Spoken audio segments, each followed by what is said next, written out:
जय गुरु जी। शुक्राना गुरु जी। ओम नमः शिवाय। शिव जी सदा सहाय। ओम नमः शिवाय। गुरु जी सदा सहाय। संगत जी, गुरु जी का अनंतम अंतम शुक्राना। हर सांस दा शुक्राना, हर चीज़ दा शुक्राना, हर सांस दा शुक्राना, हर चीज़ दा शुक्राना। संगत जी, आज मैं गुरु जी के आशीर्वाद से बहुत खुश हूँ, बहुत खुश हूँ, क्योंकि मैंने गुरु जी को गुरु जी से मांगा है और गुरु जी ने मुझको दे दिया है। मैंने गुरु जी से कहा कि गुरु जी, मुझे आपसे और कुछ नहीं, मुझे आपसे आप चाहिए, जो हमेशा मेरे साथ रहो, जो हमेशा मेरे अंग संग रहो, हमेशा मेरे दुख की घड़ी में मेरे साथ खड़े रहो, क्योंकि मेरे गुरुपा सलाह नहीं साथ देते हैं। हर दुख का निवारण है मेरे गुरुपा के पास, हर दुख का निवारण है। ऐसी कोई चीज़ नहीं, ऐसी कोई बुरी शक्ति नहीं जो मेरे गुरुपा से बड़ी हो। विश्वास करके तो देखो संगत जी, अपने गुरुपा पे विश्वास तो करके देखो। गुरुपा आपको वो सब देंगे जो आपने कभी सोचा नहीं होगा। संगत जी, गुरुपा ने मुझे लंगर सेवा के काबिल बनाया, इसका बहुत बहुत शुक्राना। गुरुपा आपको भी लंगर सेवा के लिए जोड़ना चाह रहे हैं, इसलिए बार बार मैसेज आ रहा है शिव पुराण के थ्रू कि आप भी हर 7 तारीख को लंगर सेवा में कंट्रीब्यूशन कीजिए। हर मंथ की 7 तारीख को आप कंट्रीब्यूशन कीजिए। देखो संगत जी, लंगर सेवा जैसे जैसे बढ़ती जाएगी, हमारे हमारे कष्ट कटते जाएंगे, क्योंकि गुरुपा ने यह रास्ता निकाला है और ये सेवा दी है, तो इसका कोई कारण होगा। बिना कारण के तो गुरुपा देखो सेवा देंगे नहीं, बिना कारण के तो गुरुपा कुछ करते ही नहीं। हर चीज का एक वक्त होता है, हर चीज का एक मकसद होता है। जो गुरुपा के दरबार में आपको मिल रहा है उसे स्वीकार करो। अगर सेवा मिल रही है तो सेवा को स्वीकार करो। संगत जी, आप गुरुपा पे विश्वास करो, गुरुपा आपके सारे रास्ते खोल देंगे। आइए पाठ को शुरू करते हैं गुरु मंत्र जाप के साथ। ओम नमः शिवाय। शिव जी सदा साई। ओम नमः शिवाय। गुरु जी सदा साई। और हाँ संगत जी, कोई भी बुरी शक्ति हमारे गुरुपा से बड़ी नहीं है, बस इतना विश्वास रखना। जय गुरु जी। जय गुरु जी। शिव के अवतार योगाचार्यों तथा उनके शिष्यों की नामावली। श्री कृष्ण बोले कि भगवान समस्त युगवतों में योगाचार्य के ब्याज से भगवान शंकर के जो अवतार होते हैं, उन अवतारों के जो शिष्य होते हैं, उन सब का वर्णन कीजिए। अपनों ने कहा कि श्वेत सुतार, मदन, सुहोतर, कंकलो, गाक्षी, महामायावी, जयगिश्व, दधिवाह, ऋषभ मुनि, उग्र, अत्रि, सुपालक, गौतम, वेदशिरा मुनि, गोकर्ण, गुहवासी, शिखंडी, जटामाली, अट्ठहास, दारुक, लांगुली, महाकाल, सूली, दंडी, मुंडी, सहिणु, सोम शर्मा और नुकिलेश्वर।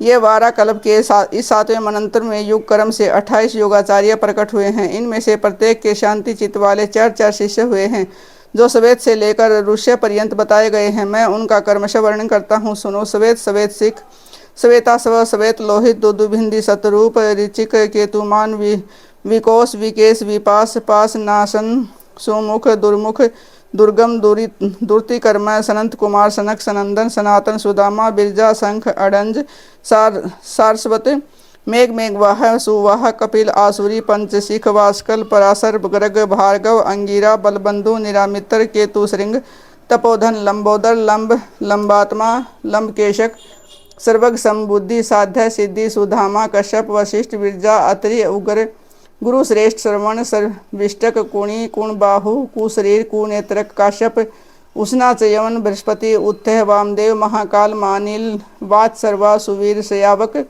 यतीश्वर, हिरण्य नाभ, कौशल्य, लोकाक्षी, कुथुमी, सुमंतु, जैमिनी, कुबंद, कुशक, अंदर, पलक्ष, दारभायनी, कोतुमान, गौतम, बलभी, मधुपिंग, श्वेत केतु, उसीज, बृहद, स्व, देवल, कवि, शालिहोतर, सुवेश, युवान, स्व, सरदवशु, छलंगल, कुंभकर्ण, कुंभ, प्रबाहुक, उल्लुक, विद्युत, शंभुक, आसवालायन, अक्षपाद, कनाद, उल्लुक, वत्स, कुशिक, गर्ग, मित्र और ऋष्य, ये योगाचार्य रूपी महेश्वर के शिष्य हैं। इनकी संख्या 112 है। ये सब के सब सिद्ध पाशुपत हैं। इनका शरीर भस्म से विभूषित रहता है। ये संपूर्ण शास्त्रों के तत्वज्ञ, वेद और वेदांगों के पारंगत विद्वान, विश्वास, शिवाश्रम में अनुरक्त, शिव ज्ञान परायण, सब प्रकार की आसक्तियों से युक्त, एकमात्र भगवान शिव में ही मन को लगाए रखने वाले, संपूर्ण वेदों को सहने वाले, धीर, सर्वभूत हितकारी, सरल, कोमल, स्वस्थ, क्रोध शून्य और जितेंद्रिय होते हैं। रुद्राक्ष की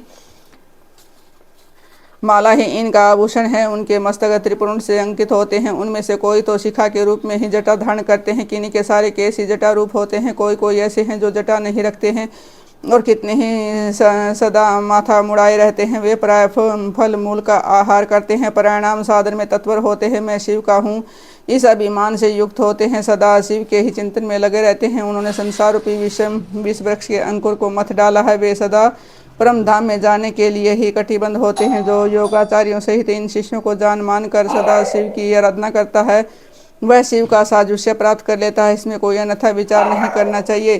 भगवान शिव के प्रति श्रद्धा भक्ति की आवश्यकता का प्रतिपादन, शिव धर्म के 4 पादों का वर्णन तथा ज्ञान योग के साधनों तथा शिव धर्म के अधिकारियों का निरूपण, शिव पूजन के अनेक प्रकार तथा अनन्य चित्त से भजन की महिमा। तदंतर श्री कृष्ण के प्रसन्न करने पर अपमान्यु मंदराचल पर घटित हुए शिव पार्वती संवाद को प्रस्तुत करते हुए बोले कि श्री कृष्ण, एक समय देवी पार्वती ने भगवान शिव से पूछा कि महादेव, जो आत्म तत्व आदि के साधन में नहीं लगे हैं तथा जिनका अंतःकरण पवित्र एवं वशीभूत नहीं है, ऐसे मंदमती मर्त्य लोकवासी जीवात्माओं के वश में आप किस उपाय से हो सकते हो। महादेव जी बोले कि देवी, यदि साधक के मन में श्रद्धा भक्ति न हो तो पूजन कर्म तपस्या जप आसन आदि ज्ञान तथा अन्य साधन से भी मैं उनके वशीभूत नहीं होता हूँ। यदि मनुष्य की मुझ में श्रद्धा हो तो जिसमें किसी भी हेतु से मैं उसके वश में हो जाता हूँ, फिर तो वह मेरा दर्शन स्पर्श पूजन एवं मेरे साथ संभाषण भी कर सकता है। अतः जो मुझे वश में करना चाहे उसे पहले मेरे प्रति श्रद्धा करनी चाहिए। श्रद्धा ही सर्वधर्म का हेतु है और वही इस लोक में वर्णाश्रमी पुरुषों की रक्षा करने वाली है। जो मानव अपने वर्णाश्रम धर्म के पालन में लगा रहता है, उसी की मुझ में श्रद्धा होती है। दूसरे की नहीं। वर्णाश्रमी पुरुषों के संपूर्ण धर्म वेदों से सिद्ध हैं। पूर्व काल में ब्रह्मा जी ने मेरी ही आज्ञा लेकर उनका वर्णन किया था। ब्रह्मा जी का बताया हुआ धर्म अधिक धन के द्वारा साध्य है और अनेक प्रकार के क्रियाकलाप से युक्त होता है। इससे मिलने वाला अधिकांश फल अक्षय नहीं है तथा उस धन के अनुष्ठान में अनेक प्रकार के क्लेश और आयास उठाने पड़ते हैं। उस महान धर्म से परम दुर्लभ श्रद्धा को पाकर जो वर्णश्रमी मनुष्य अन्य भाव से मेरी शरण में आ जाते हैं, उन्हें सूक्त मार्ग से धर्म, अर्थ, काम और मोक्ष प्राप्त होते हैं। वर्णाश्रम संबंधी आचार की सृष्टि मैंने ही बारंबार की है। उसमें भक्ति भाव रखकर जो मेरे हो गए हैं, उन्हें वर्ण शर्मियों का ही मेरी उपासना में अधिकार, दूसरों का नहीं। वह मेरी निश्चित आज्ञा है। मेरी आज्ञा के अनुसार धर्म मार्ग से चलने वाले वर्णाश्रमी पुरुष मेरी शरण में आ गए, मेरे कृपा प्रसाद से मल और माया आदि पासों से मुक्त हो जाते हैं तथा मेरे पुनरावर्ती रहित धाम में पहुंचकर मेरा उत्तम साधर्म में प्राप्त करके परमानंद में निमग्न हो जाते हैं। इसलिए मेरे बताए हुए वर्ण धर्म को पाकर अथवा न पाकर जो मेरी शरण ले मेरा भक्त बन जाता है, वह स्वयं ही अपनी आत्मा का उद्धार कर लेता है। यह कोटि कोटि गुना अधिक उपलब्ध लाभ है। अतः मेरे मोक्ष से प्रतिपादित वर्ण धर्म का पालन अवश्य करना चाहिए। जो मोक्ष मार्ग से विलग होकर दूसरी किसी वस्तु के लिए श्रम करता है, उसके लिए वही सबसे बड़ी हानि है और वही बड़ी भारी त्रुटि है। वही मोह और वही अंधता एवं मुक्ता है। देवेश्वरी, मेरा जो सनातन धर्म है वह 4 चरणों से युक्त बताया गया है। उन 4 चरणों के नाम है ज्ञान, क्रिया, चर्या और योग। पशुपास और पति का ज्ञान ही ज्ञान कहलाता है। गुरु के अधीन जो विधि पूर्वक संडव शोधन का कार्य करता है, उसे क्रिया कहते हैं। मेरे द्वारा विहित वर्णाश्रम प्रयुक्त जो मेरे पूजन आदि धर्म है, उनके आचरण का नाम चर्या है। मेरे बताए हुए मार्ग से ही मुझ में सुस्थिर भाव से चित्त लगाने वाले साधक के द्वारा जो अंतःकरण की अन्य वृत्तियों का निरोध किया जाता है, उसी को योग कहते हैं। हे देवी, चित्त को निर्मल एवं प्रसन्न बनाना अश्वमेध योगों के समूह से ही श्रेष्ठ है, क्योंकि वह मुक्ति देने वाला है। विषय भोग की इच्छा रखने वाले लोगों के लिए वह मन प्रसाद दुर्लभ है। जिसने यम और नियम के द्वारा इंद्रिय समुदाय पर विजय प्राप्त कर लिया है, उस पुरुष के लिए ही योग को सुलभ बताया गया है।